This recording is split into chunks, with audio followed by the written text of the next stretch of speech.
नमस्कार दोस्तों, आज हम कंप्यूटर के बारे में विस्तार से जानेंगे कंप्यूटर क्या है। ठीक है, तो देखिए कंप्यूटर को हम हिंदी में संगणक के नाम से जानते हैं। ठीक है दोस्तों, क्या नाम होता है? संगणक। ठीक है, तो आज का जो हमारा विषय है कंप्यूटर की बुनियादी जानकारी कि कंप्यूटर की बुनियादी जानकारी क्या क्या है। देखिए कंप्यूटर की बुनियादी अगर इतिहास देखेंगे तो बहुत बड़ा है, तो उसको हम अलग से टॉपिक पर बात करेंगे, यानी कि एक एक टॉपिक उनका बात करेंगे। लेकिन अगर हम आज कंप्यूटर स्टार्ट कर रहे हैं तो कंप्यूटर की बुनियादी जानकारी के बारे में भी हमको पता होना चाहिए। तो हम शॉर्ट में समझेंगे कि कंप्यूटर क्या है। तो देखिए कंप्यूटर एक इलेक्ट्रॉनिक मशीन होती है जो कई प्रकार के कार्य करने में उपयोगकर्ता की मदद करती है। कंप्यूटर की उपयोगिता हर क्षेत्र में महसूस की जाती है, जैसे स्कूल, कॉलेज, कार्यालय, industry, hospital, bank, railway, research इत्यादि। इन सभी जगह पर कंप्यूटर के माध्यम से ही कार्य किया जाता है। ठीक है, अगर हम कंप्यूटर की बात करें तो कंप्यूटर कैसी मशीन है? तो कंप्यूटर एक ऐसी मशीन है जो मानव प्रयुक्त आंकड़े, संख्याएं, शब्द, चित्र, वीडियो जैसे किसी भी सूचनाओं को अपने अंदर संक्षिप्त कर सकती है उन्हें बहुत ही तीव्र गति से संसाधित करके ऐसे रूप में परिवर्तित कर सकती है जिसे आसानी से समझा जा सके। ये होता है कंप्यूटर।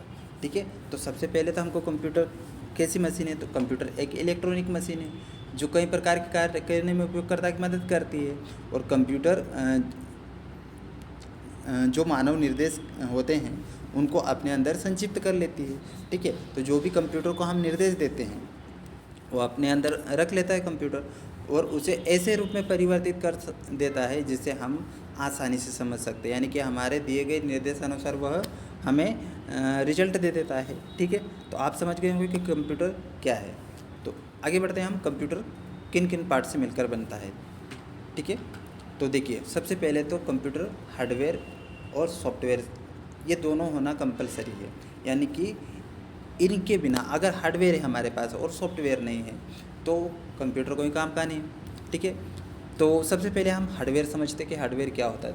ठीक है दोस्तों, सबसे पहले हार्डवेयर की बात करें तो नाम से पता चल गया होगा कि हार्डवेयर यानी कि कठोर पदार्थ, कंप्यूटर के वे भाग जिन्हें हम छू सकते हैं, देख सकते हैं, महसूस कर सकते हैं और उन पर कार्य करते हैं, हार्डवेयर कहलाते हैं। जैसे keyboard, mouse, monitor, CPU, printer, ये सब हम छू सकते हैं और छूकर कार्य करने वाले वियर को हम हार्डवेयर के नाम से जानते हैं। ठीक है दोस्तों, अब हम आगे बढ़ते हैं सॉफ्टवेयर की तरफ। तो सॉफ्टवेयर क्या है? तो देखिए सॉफ्टवेयर कोई पदार्थ नहीं है, मतलब ये कोई वेयर ही नहीं है। ठीक है, अगर वेयर होता तो हम उसको छू सकते हैं। ठीक है, चाहे हार्ड हो या फिर सॉफ्ट हो, लेकिन वेयर ही नहीं है तो उन्हें हम छू तो बिल्कुल नहीं सकते हैं। क्या कर सकते फिर? सिर्फ हम देख सकते हैं, और कोई सॉफ्टवेयर ऐसे होते हैं जिन्हें हम बिल्कुल देख भी नहीं सकते हैं। ठीक है, सिर्फ एक बार कंप्यूटर में रख दिया है, उसको वहाँ पर देखने की ज़रूरत नहीं, वो ऑटोमेटिक काम करता रहता है। ठीक है, तो हम सॉफ्टवेयर के बारे में जानते हैं सॉफ्टवेयर क्या है। तो सॉफ्टवेयर की बात करें तो ये वे सूचनाएं, आदेश अथवा तरीके हैं जिसके आधार पर कंप्यूटर का हार्डवेयर कार्य करता है। ये प्रॉपर याद रखना, यानी कि हम जो वर्क करते हैं हार्डवेयर के माध्यम से वो सॉफ्टवेयर पर करते हैं, यानी कि सॉफ्टवेयर को चलाने के लिए ही कीबोर्ड और माउस का प्रयोग करते हैं। इसलिए सॉफ्टवेयर और कंप्यूटर का हार्डवेयर दोनों एक दूसरे से जुड़े रहते हैं, यानी कि कंप्यूटर का जो सॉफ्टवेयर होता है और हार्डवेयर होता है ये दोनों एक दूसरे पर आधारित होते हैं, यानी कि दोनों एक दूसरे से परिचित होते हैं। ठीक है, तो आपको हार्डवेयर और सॉफ्टवेयर के बारे में समझ में आ गया होगा। अब हम समझते हैं कि हार्डवेयर का निर्माण कहाँ होता है। तो देखिए कोई भी कीबोर्ड या माउस या मॉनिटर या किसी भी चीज़ को बनाते हैं हम, तो हमको किसकी ज़रूरत पड़ेगी? कारखाने की, यानी कि कंपनी खोलना पड़ेगा फिर हमको। ठीक है, जबकि सॉफ्टवेयर ऐसा नहीं है। कोई भी व्यक्ति अगर अच्छे से कंप्यूटर को जानता है तो उसके द्वारा सॉफ्टवेयर का निर्माण कर सकता है, और उसके आधार पर हमें हार्डवेयर को भी बनाना पड़ता है। तो देखिए सॉफ्टवेयर तो हम बना सकते हैं लेकिन हार्डवेयर का उत्पादित नहीं कर सकते। तो हार्डवेयर के लिए हमको कारखाने को संपर्क करना पड़ता है कि हमको इस प्रकार का हार्डवेयर की ज़रूरत है। जिसे हमने मान लीजिए कोई सॉफ्टवेयर बनाया है कि हमको इस तरह का कार्य करना है और इस तरह की इंफॉर्मेशन हम इस सॉफ्टवेयर पर रखेंगे। तो उस सॉफ्टवेयर पर अब कौन सा हार्डवेयर किस प्रकार से कार्य करेगा, क्या कीबोर्ड माउस से ही काम चल जाएगा या और कोई अन्य हार्डवेयर की भी ज़रूरत रहेगी। तो इस प्रकार से हमको हार्डवेयर का भी निर्माण करना पड़ता है। ठीक है, तो देखिए कीबोर्ड माउस तो पहले से ही रहते हैं कंप्यूटर के पास, और इसके अलावा अगर और भी हार्डवेयर की ज़रूरत पड़ती है, जैसे मान लीजिए कि हमको प्रिंट निकालने के लिए एक सॉफ्टवेयर बनाया है तो प्रिंटर की ज़रूरत पड़ेगी। ठीक है, तो ऐसे प्रिंटर हार्डवेयर हो गया है और प्रिंटर का जो सॉफ्टवेयर है जो प्रिंट देने का काम करता है वो सॉफ्टवेयर हो गया। ठीक है, आगे बढ़ते हैं। कंप्यूटर के हार्डवेयर के निर्माण में उच्च टेक्नोलॉजी का इस्तेमाल किया जाता है। जब कंप्यूटर के हार्डवेयर का निर्माण किया जाता है तो अलग अलग टेक्नोलॉजी का इस्तेमाल भी किया जाता है। सॉफ्टवेयर कंप्यूटर सिद्धांतों के आधार पर हार्डवेयर के लिए आवश्यक निर्देश होते हैं। इन्हें तैयार करने के लिए किसी कारखाने की आवश्यकता नहीं होती है। कोई भी व्यक्ति जो कंप्यूटर के मूल सिद्धांतों एवं कार्यप्रणाली से परिचित हो अपने मस्तिष्क के प्रयोग से सॉफ्टवेयर तैयार कर सकता है। समझ में आ गया होगा कि सॉफ्टवेयर के लिए किसी प्रकार की कारखाने की ज़रूरत नहीं होती है। हमारे पास एक सिस्टम होता है, उससे हम घर बैठे बैठे सॉफ्टवेयर तैयार कर सकते हैं। लेकिन सॉफ्टवेयर बनाने के लिए हमारे पास नॉलेज होना चाहिए, यानी कि अच्छे से जानना चाहिए कि हमको किस प्रकार का सॉफ्टवेयर है चाहिए, किस प्रकार से उस पर वर्क करना है। तो इस प्रकार के सॉफ्टवेयर को हमको डिज़ाइन करना पड़ा, तो कोई भी व्यक्ति इसे आसानी से डिज़ाइन कर सकता है। बात करें सॉफ्टवेयर के उदाहरण की, तो देखिए जब कंप्यूटर या लैपटॉप या मोबाइल जब हम ऑन करते हैं तो हमारे सामने कई सारे छोटे छोटे आइकॉन्स प्रदान होते हैं। ये सारे आइकॉन सॉफ्टवेयर के रूप में होते हैं। ठीक है, तो आइकॉन होते हैं या फिर लेख होता है, कोई नोट्स होते हैं, जो भी स्क्रीन के अंदर होते हैं, यानी कि कंप्यूटर की डिस्प्ले पर दिखाई देने वाले जो भी आइकॉन्स होते हैं सॉफ्टवेयर कैटेगरी के अंदर रखेंगे। ठीक है, तो आप समझ गए होंगे कि सॉफ्टवेयर क्या होते हैं। तो कंप्यूटर के अंदर जो चीज़ें दिखाई देती है वो हम सॉफ्टवेयर के अंदर रखेंगे। ठीक है, अब हम सॉफ्टवेयर के टाइप की बात करते हैं। तो सॉफ्टवेयर के टाइप की बात करते हैं तो कंप्यूटर में 3 प्रकार के कंप्यूटर हो या अन्य कोई भी चीज़ें जैसे लैपटॉप हो या मोबाइल हो, उन सभी के अंदर 3 प्रकार के ऑपरेटिंग सिस्टम कार्य करते हैं। तो सबसे पहले बात करते हैं हम सिस्टम सॉफ्टवेयर की। और देखिए 3 प्रकार के सॉफ्टवेयर कौन कौन से, देखो पहला सॉफ्टवेयर सिस्टम सॉफ्टवेयर, फिर एप्लीकेशन सॉफ्टवेयर, फिर यूटिलिटी सॉफ्टवेयर, यानी कि 3 प्रकार के ये सॉफ्टवेयर यूज़ होते हैं। ठीक है, तो सबसे पहला हमारा सॉफ्टवेयर होता है सिस्टम सॉफ्टवेयर, जिसे हम ऑपरेटिंग सिस्टम के नाम से जानते हैं। इसे ऑपरेटिंग इसलिए बोलते हैं क्योंकि यूजर इसी से कंप्यूटर या लैपटॉप या अन्य कंप्यूटर को ऑपरेट करता है, यानी कि उसे चलाता है। ठीक है, इसलिए इसे ऑपरेटिंग सिस्टम के नाम से भी जानेंगे। ठीक है, तो सिस्टम सॉफ्टवेयर में सबसे ज़्यादा यूज़र कौन सा सिस्टम सॉफ्टवेयर चलाते हैं, तो देखिए आजकल लैपटॉप या कंप्यूटर की बात करें तो सबसे ज़्यादा यूज़र विंडो ऑपरेटिंग सिस्टम को चलाता है। जैसे विंडो 7, विंडो 10, विंडो 11, इस प्रकार के मार्केट में इसके वर्जन हैं। इसी के साथ में नेक्स्ट अगर हम देखें तो मैक ऑपरेटिंग सिस्टम होता है। मैक ऑपरेटिंग सिस्टम एप्पल के लैपटॉप या फिर एप्पल का कंप्यूटर, उसमें मैक ऑपरेटिंग सिस्टम आता है। इसी के साथ में हम बात करें आई ऑपरेटिंग सिस्टम की, तो आई ऑपरेटिंग सिस्टम एप्पल के ही इसमें चलेगा, जिसमें एप्पल के मोबाइल हो या फिर एप्पल का आईपैड जो टेबलेट जैसा टेबलेट टाइप का आता है। आईपैड थोड़ा सा बड़ा आता है मोबाइल से। ठीक है, तो उनमें जो ऑपरेटिंग सिस्टम आता है वो आई ऑपरेटिंग सिस्टम आता है। ठीक है, तो ये प्रॉपर याद रखना है क्योंकि यहाँ से सीपीसीटी के कई सारे क्वेश्चन बने रहे हैं। रिसेंटली एग्ज़ाम में भी इनसे क्वेश्चन बने हैं। ठीक है, अब बात करें हम एंड्रॉयड की, तो एंड्रॉयड देखिए सबसे ज़्यादा मोबाइल में चल रहा है और आजकल हर व्यक्तियों के पास यानी कि कोई भी आजकल एंड्रॉयड ऑपरेटिंग सिस्टम वाले मोबाइल यूज़ करते हैं और मैक भी चलाते हैं और आई ऑपरेटिंग सिस्टम भी चलाते हैं। लेकिन सबसे ज़्यादा अगर हम बात करें तो यहाँ पर हम विंडो की बात करेंगे और ऑपरेटिंग सिस्टम, ये अपना एंड्रॉयड की बात करेंगे, ठीक है, ऑपरेटिंग सिस्टम के अंदर। इसी के साथ में डोस भी होता है, लाइनेक्स भी होता है। तो लाइनेक्स ऑपरेटिंग सिस्टम और विंडो ऑपरेटिंग सिस्टम, इनमें से ज़्यादातर क्वेश्चन सीपीसीटी बनाती रहती है।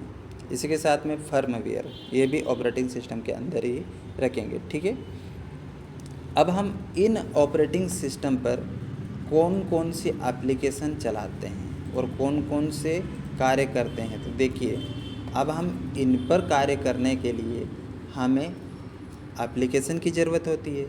तो एप्लीकेशन को हम कई सारे भाग में बांट सकते हैं। देखिए, अगर हमको फ़ोटोशॉप चलाना है तो फ़ोटोशॉप हम कहाँ चलाते हैं, विंडो पर चलाएंगे, यानी कि लैपटॉप या फिर इनमें, तो विंडो या मैक पर चलाएंगे फ़ोटोशॉप।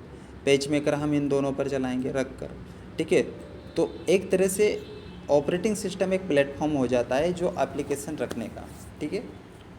इसी के साथ में हम ब्राउज़र की बात करें, कंप्यूटर में अगर आपको इंटरनेट चलाना है तो ब्राउज़र की ज़रूरत होगी।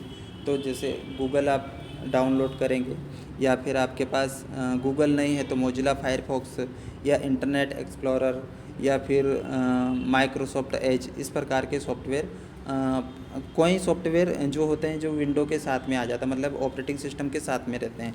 अगर नहीं रहते हैं तो हमको अलग से उन्हें इंस्टॉल करना पड़ता है, ठीक है। तो जो भी अलग से इंस्टॉल करते हैं वो है एप्लीकेशन सॉफ्टवेयर, जो यूजर के लिए विशेष कार्य करने के लिए बनाया जाते हैं, ठीक है। जैसे फ़ोटोशॉप, तो फ़ोटोशॉप का काम क्या होता है, यूजर उस पर फ़ोटो डिजाइन करता है, ठीक है। पेज मेकर, जिस पे यूजर पत्रिका वगैरह डिजाइन करना है, या फिर कोई बुक्स या फिर मैगज़ीन वगैरह जो डिजाइन करना है, तो पेज मेकर का प्रयोग करके वह अपना कार्य करता है, ठीक है। इसी के साथ में व्हाट्सएप और टेलीग्राम, तो ये कहाँ पर चलते हैं, आई और एंड्रॉयड पर चलते हैं, ठीक है।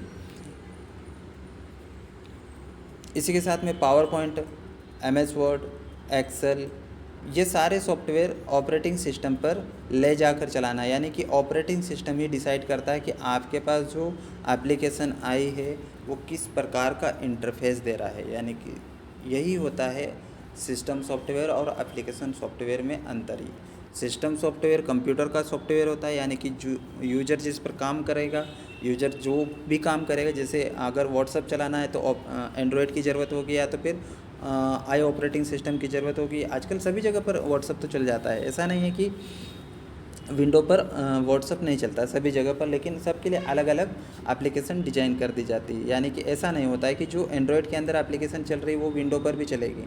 विंडो के लिए एप्लीकेशन अलग से डिजाइन होगी, चाहे व्हाट्सएप हो या फिर टेलीग्राम हो या फेसबुक, सबके लिए अलग अलग एप्लीकेशन डिजाइन की जाती है। कि यानी कि अगर ये जो फ़ोटोशॉप है ये कौन से ऑपरेटिंग सिस्टम के लिए बनाया गया है, विंडो के लिए है या फिर एंड्रॉयड के लिए है। अगर विंडो के लिए बनाया है तो एंड्रॉयड में नहीं चलेगा, अगर एंड्रॉयड के लिए बनाया है तो विंडो में नहीं चलेगा, ठीक है। तो ये भी ऑपरेटिंग सिस्टम भी अलग अलग एप्लीकेशन लेते हैं उसके अकॉर्डिंग, ठीक है। अब बात करते हैं हम यूटिलिटी, यानी कि तीसरा नंबर का सॉफ्टवेयर हमारा यूटिलिटी सॉफ्टवेयर। तो यूटिलिटी सॉफ्टवेयर का काम क्या होता है, तो देखिए, ये कंप्यूटर के अंदर रहकर कार्य करते रहते हैं। इन्हें हम देख नहीं सकते, या देख भी सकते हैं बट उनका हम ज़्यादा प्रयोग नहीं करते हैं। जैसे अगर हम McAfee टोटल प्रोटेक्शन की बात करें, ये एक प्रकार का McAfee टोटल प्रोटेक्शन, ये क्या, McAfee एक प्रकार का एंटीवायरस सॉफ्टवेयर होता है, ठीक है, जो कंप्यूटर के अंदर वायरस का पता लगाता है कि कंप्यूटर में वायरस तो नहीं आ गया है किसी प्रकार का। अगर वायरस आ गया है तो उसे कैसे कंप्यूटर को उससे बचाना है, इस प्रकार के जो सॉफ्टवेयर होते हैं वो यूटिलिटी के अंदर आते हैं, ठीक है। माइक्रोसॉफ्ट डिफेंडर, विनज़िप, बैकअप, ये सारे यूटिलिटी सॉफ्टवेयर के अंदर आते हैं, जिस पर यूजर ज़्यादा काम नहीं करता है, ठीक है। ये यूजर की ज़रूरत के हिसाब से नहीं, ये कंप्यूटर की ज़रूरत के हिसाब से रखते हैं। यानी कि कंप्यूटर में अगर हम McAfee और सॉफ्टवेयर नहीं है हमारे पास प्रोटेक्ट, है ना, तो कंप्यूटर को वायरस से ग्रस्त हो जाएगा, जिससे कंप्यूटर ख़राब हो जाएगा। इसलिए हमको एंटीवायरस सॉफ्टवेयर रखना पड़ता है। तो एंटीवायरस सॉफ्टवेयर जो होता है वो एप्लीकेशन सॉफ्टवेयर नहीं होता है, एंड ये एप्लीकेशन नहीं होता है, इसे हम यूटिलिटी के अंदर रखेंगे, ठीक है। तो यूटिलिटी के अंदर इतने प्रकार के सॉफ्टवेयर रहते हैं, ठीक है। ये प्रॉपर आप नोट कर लेना कॉपी में, ताकि आपको कभी क्वेश्चन पूछा जाए CPCT, या फिर ये पता होना चाहिए। आजकल हमको ऐसा नहीं कि सभी चलाते हैं, मोबाइल भी चलाते हैं, कंप्यूटर भी चलाते हैं, तो सबको इन सॉफ्टवेयर के बारे में पता होना चाहिए, ठीक है। तो ये इस प्रकार से ऑपरेटिंग सिस्टम, एप्लीकेशन सॉफ्टवेयर और अपना सिस्टम, ये यूटिलिटी सॉफ्टवेयर, ये 3 टाइप के सॉफ्टवेयर होते हैं कंप्यूटर के अंदर, ठीक है। तो कौन कौन से होते हैं, एक बार वापस से, सिस्टम सॉफ्टवेयर, एप्लीकेशन सॉफ्टवेयर और यूटिलिटी सॉफ्टवेयर, ठीक है। तो आपको हमेशा याद रखना है कंप्यूटर में कितने प्रकार के सॉफ्टवेयर होते हैं, 3 प्रकार के, ठीक। आगे बढ़ते हैं। कंप्यूटर एक ऐसी स्वचालित इलेक्ट्रॉनिक डाटा प्रोसेसिंग मशीन है जो सक्षम है। अब कंप्यूटर कौन कौन से कार्य करने में सक्षम होता है, तो सबसे पहले बात करते हैं हम पहला कार्य, तो यूजर से डेटा और निर्देश को ग्रहण करने में। पहला कार्य, क्योंकि जब भी कंप्यूटर को कोई निर्देश देंगे तभी कार्य करेगा, तो सबसे पहला काम होता है उसका यूजर से कोई भी डेटा निर्देश को ग्रहण करने में। अब दूसरा काम होता है जो डेटा आपने दिया है, जो निर्देश दिए हैं उसको संग्रहित करने का, यानी कि अटके करके रखना जो भी निर्देश देंगे, ठीक है। निर्देश के अनुसार डाटा प्रोसेस करने में, यानी कि आपने कोई निर्देश दिए कंप्यूटर को, उसके आधार पर वह प्रोसेस करेगा। डाटा प्रोसेस के परिणाम को प्रदर्शित करने में, यानी कि 4 प्रकार के कार्य कंप्यूटर करते हैं। पहला होता है स्टोरिंग, दूसरा होता है पहला होता है स्टोरिंग, दूसरा होता है संग्रहित, ये नहीं कि दूसरा भी स्टोरिंग ही होता है, ठीक है। पहला होता है निर्देश, इनपुटिंग बोलते हैं हम उसको। तो ये हम कार्य उसके बाद में पढ़ेंगे कितने प्रकार के कार्य करने में सक्षम होता है, ठीक है। तो आगे बढ़ जाते हैं। कंप्यूटर एक आज्ञाकारी सेवक है जो आपके दिए गए आदेशों का तुरंत पालन करता है। कंप्यूटर से कोई भी कार्य करवाने के लिए उसे संपूर्ण व स्पष्ट आदेश देने होते हैं, संपूर्ण व स्पष्ट आदेश देने होते हैं। कंप्यूटर स्वयं कोई कार्य नहीं करता है। अभी तो कंप्यूटर से कोई भी कार्य करने के लिए मानव निर्देश की आवश्यकता होती है, ठीक है। कंप्यूटर कोई कार्य स्वयं नहीं करेगा, यानी कि जो मानव निर्देश देता है उसके आधार पर कंप्यूटर अपना कार्य करना प्रारंभ कर देता है। सभी कंप्यूटर 5 प्रकार के मौलिक कार्य करते हैं। देखिए अब यहाँ पर 5 प्रकार के मौलिक कार्य कौन कौन से होते हैं, तो बात करते हैं हम इनपुट का। तो देखिए सबसे पहला कार्य होता है कंप्यूटर का इनपुट डिवाइस, ठीक है। तो इनपुट क्या होता है कि जो यूजर कंप्यूटर को निर्देश देता है उसे हम इनपुट बोलते हैं, चाहे कीबोर्ड के माध्यम से या माउस के माध्यम से या फिर माइक के माध्यम से। माइक से आजकल हम बोल के भी कंप्यूटर पर कार्य कर सकते हैं, यानी कि कंप्यूटर को निर्देश दे सकते हैं। जैसा हम बोलेंगे वैसे कंप्यूटर उसका जवाब मिल जाता है। इसके साथ में जो हमने निर्देश दिए उसको स्टोर करना, इकट्ठे करके रखना कि यूजर ने क्या क्या बोला, उसको सारी चीज़ों को एक जगह पर इकट्ठे करके रखना स्टोरिंग डिवाइस के अंदर रखा जाता है। इसी के आधार पर प्रोसेस होता है कि आपने जो बोला है कंप्यूटर को उसके आधार पर प्रोसेस करेगा। प्रोसेस करने के बाद में आउटपुट देता है, यानी कि कंप्यूटर हमें जो प्राप्त देता है उसे हम बोलते हैं आउटपुट डिवाइस। कंप्यूटर के माध्यम से जो हमें प्राप्त होता है उसे आउटपुट बोलते हैं, ठीक है। तो सबसे पहला काम होता है विजुअल डिस्प्ले प्रदान करना। उसके बाद में अगर विजुअल डिस्प्ले आ गई है तो वॉल्यूम सुनाई देगा, वॉल्यूम सुनाई देने के बाद में हमारे पास प्रिंट निकलेगा। इस प्रकार के आउटपुट प्राप्त होता है, ठीक है। इन चारों प्रक्रियाओं को एक क्रमबद्ध रूप में मैनेज करना, पहले इनपुट, फिर स्टोरिंग, प्रोसेसिंग, आउटपुटिंग को हम कंट्रोलिंग डिवाइस के नाम से जानते हैं, यानी कि ये मैनेज कौन करता है, कंट्रोलिंग डिवाइस, ठीक है, इन चारों प्रक्रियाओं को। तो आपको समझ में आ गया होगा कंप्यूटर कितने प्रकार के मौलिक कार्य करते हैं, 4 प्रकार के, ठीक है। अब हम समझते हैं कि इसमें कौन कौन से डिवाइस का प्रयोग करते हैं इनपुट करने के लिए। तो देखिए कीबोर्ड माउस प्राथमिक इनपुट डिवाइस कहलाती है, ठीक है। इसी के साथ में माइक होता है, स्कैनर होता है, जिसके माध्यम से कंप्यूटर को हम क्या दे सकते हैं, निर्देश दे सकते हैं। इसी के साथ में जो भी हम निर्देश देते हैं वो कंप्यूटर मेमोरी के अंदर रहता है, ठीक है। और कंप्यूटर मेमोरी से डाटा को प्रोसेस करने का काम होता है सीपीयू का, ठीक है। सीपीयू का काम होता है, यानी कि इसके अंदर प्रोसेसर होता है, उसका काम होता है हमारे निर्देश के आधार पर डाटा को प्रोसेस करने का, ठीक है। तो ये 5 प्रकार के मौलिक कार्य कंप्यूटर करते हैं। अब बात करते हैं कंप्यूटर की मेमोरी की। तो देखिए मेमोरी की क्यों ज़रूरत पड़ेगी। तो देखिए कंप्यूटर में इनपुट करने के लिए माउस तथा कीबोर्ड का प्रयोग करते हैं, और कीबोर्ड द्वारा कैरेक्टर इनपुट करते हैं, कोई भी टाइपिंग करते हैं, माउस के द्वारा पॉइंटिंग की मदद से इनपुट करते हैं। तो ये सारी चीज़ें कहाँ पर रहती है, तो कंप्यूटर मेमोरी के अंदर रहता है, कंप्यूटर मेमोरी के अंदर, ठीक है। तो कंप्यूटर में कितने प्रकार की मेमोरी है ये समझते हैं आज हम। तो कंप्यूटर में सबसे पहले बात करें तो मेमोरी क्या है। तो देखिए कंप्यूटर की मेमोरी यह कंप्यूटर का एक महत्वपूर्ण हिस्सा होता है। मेमोरी कंप्यूटर का बहुत महत्वपूर्ण हिस्सा होता है।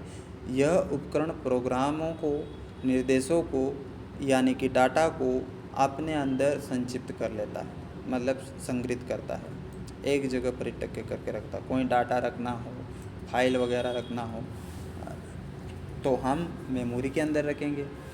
जब सीपीयू को आवश्यकता पड़ती है तो वह मेमोरी से डाटा को निकाल कर रीड राइट यानी कि पढ़ने लिखने का काम और हमारे सामने उसका परिणाम दे देता है, ठीक है। मेमोरी मुख्यतः 2 प्रकार की होती है कंप्यूटर के अंदर। देखिए मेमोरी की बात करें तो मेमोरी कोई एक नहीं होती है, कंप्यूटर में 2 प्रकार की मेमोरी होती है। तो पहली मेमोरी को हम बोलते हैं प्राइमरी मेमोरी, और दूसरी मेमोरी को हम सेकेंडरी मेमोरी बोलते हैं। देखिए प्राइमरी मेमोरी क्या है, इंटरनल मेमोरी। इंटरनल मतलब कंप्यूटर के अंदर ही होती है, यानी कि कंप्यूटर में परमानेंट या रहती है, मतलब हमेशा कंप्यूटर के साथ में आती है। इसे हम इंटरनल मेमोरी यानी कि प्राइमरी मेमोरी के नाम से जानते हैं, या फिर मेन मेमोरी भी बोलते हैं, ठीक है। सेकेंडरी मेमोरी की बात करें तो ये एक्सटर्नल मेमोरी होती है, यानी कि इसको हम बाहर से यूज़ करते हैं, ठीक है। बात करते प्राइमरी में कौन कौन से पार्ट है। तो प्राइमरी के अंदर रैम होता है और रोम होती है। अब रैम रोम किस प्रकार से कार्य करेंगे ये आगे हम जानने वाले हैं। इसी के साथ में सेकेंडरी की बात करें तो सेकेंडरी को 3 कैटेगरी के अंदर रखा है, मैग्नेटिक स्टोरेज, ऑप्टिकल स्टोरेज और फ्लैश डिवाइस। ये 3 प्रकार के सेकेंडरी के अंदर रहता है, ठीक है। तो स्टार्ट करते हैं हम प्राइमरी किस प्रकार से, तो स्टेप बाय स्टेप हम समझ लेते हैं। देखिए प्राइमरी मेमोरी 2 तरह की है, कौन कौन सी, रैम और रोम। तो सबसे पहले हम जानते हैं रैम क्या है, क्योंकि सबसे मेन मेमोरी रैम होती है, यानी कि रैम से ही पूरा कंप्यूटर चलता है। तो सबसे पहले रैम का फुल फॉर्म की बात करें तो रैम का फुल फॉर्म होता है रैंडम एक्सेस मेमोरी, यानी कि रैंडम ही डाटा को एक्सेस करेगा। यह अस्थायी मेमोरी होती है। देखिए यहाँ पर क्लियर लिख दिया है, रैंडम यानी कि अस्थायी, ठीक है, क्योंकि कोई भी डेटा इस पर परमानेंट नहीं रहता है। क्यों नहीं रहता है, क्योंकि यह इसका नेचर है। कब हट जाता है इसका डाटा, तो जब पावर सप्लाई बंद होने पर इसके सारे कंटेंट्स यानी कि सारा डाटा हट जाता है। पावर सप्लाई जैसे ही जाएगी, चाहे कंप्यूटर बंद करो या अचानक से पावर सप्लाई बंद हो गई, बिजली चली गई है, तब भी हमारा पूरा डाटा हट जाएगा। तो इसमें डाटा कौन सा होता है, तो जो भी हम कोई एप्लीकेशन या फिर कोई टाइपिंग करते रहते हैं तो रैम पर करते हैं हम, यानी कि कंप्यूटर में कौन सी मेमोरी पर कार्य करते हैं, रैम पर। इसलिए यह मेमोरी इसका प्रयोग क्यों करते फिर, क्योंकि यह बहुत तेज़ होती है। इसमें से डाटा को रीड राइट करने में बहुत कम समय लगता है। तो इसके नेचर की बात करें तो नेचर इसका है अस्थायी, जिसे हम वोलेटाइल के नाम से जानते हैं, ठीक है। कैसी मेमोरी होती है, वोलेटाइल मेमोरी, ठीक है। इसकी साइज़ की बात करेंगे तो size 16 MB, 32 MB, 64 MB, 128 MB और 1 GB, 2 GB, 4 GB, 8 GB और 12 GB भी, 16 GB भी है और 32 GB भी है। ठीक है, अपनी आवश्यकता अनुसार रैम बढ़ा सकते हैं। जितना ज़्यादा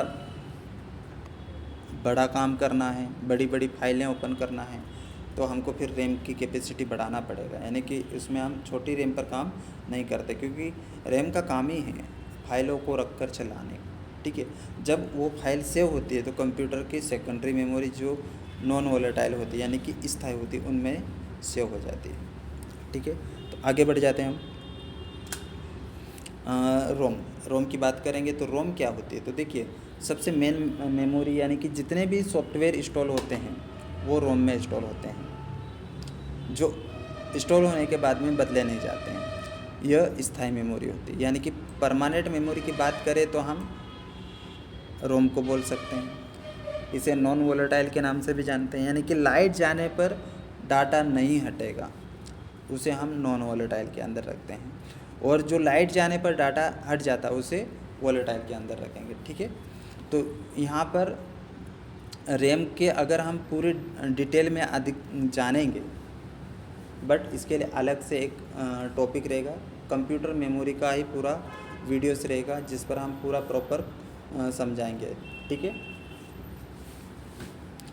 अब हम कंप्यूटर की सेकेंडरी मेमोरी की तरफ जाते हैं। तो देखिए कंप्यूटर की प्राइमरी मेमोरी सीमित संग्रहण क्षमता वाली होती है, इसमें ज़्यादा डाटा नहीं रख सकते हम प्राइमरी मेमोरी में। ठीक है, और इसे भविष्य के लिए स्थायी तौर पर प्रयोग भी नहीं कर सकते, यानी कि हम भविष्य के लिए अगर हमको डाटा लंबे समय तक, सालों साल तक रखना है तो रैम रोम पर डाटा स्थायी नहीं रख सकते हैं। ठीक है, ऐसे समय में हम सेकेंडरी मेमोरी यानी कि सहायक मेमोरी का प्रयोग करते हैं, जो कंप्यूटर के बाहर होती है, इसका प्रयोग कर सकते हैं। सेकेंडरी मेमोरी सस्ती होती है और असीमित संग्रहण क्षमता वाली होती है, इसमें कितना भी डाटा हम रख सकते हैं। ठीक है, अगर आप अभी कोई पेन ड्राइव लेने जाएंगे तो बहुत सस्ती आपको मिल जाएगी।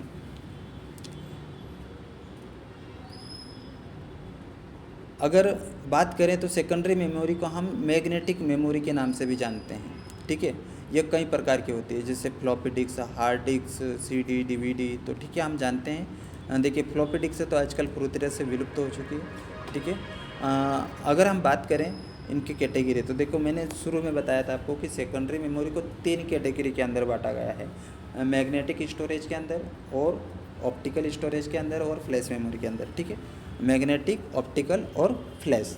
तो मैग्नेटिक के अंदर कौन कौन से आते हैं, तो यहाँ पर मैंने कुछ फ़ोटोज़ रख के रखी है।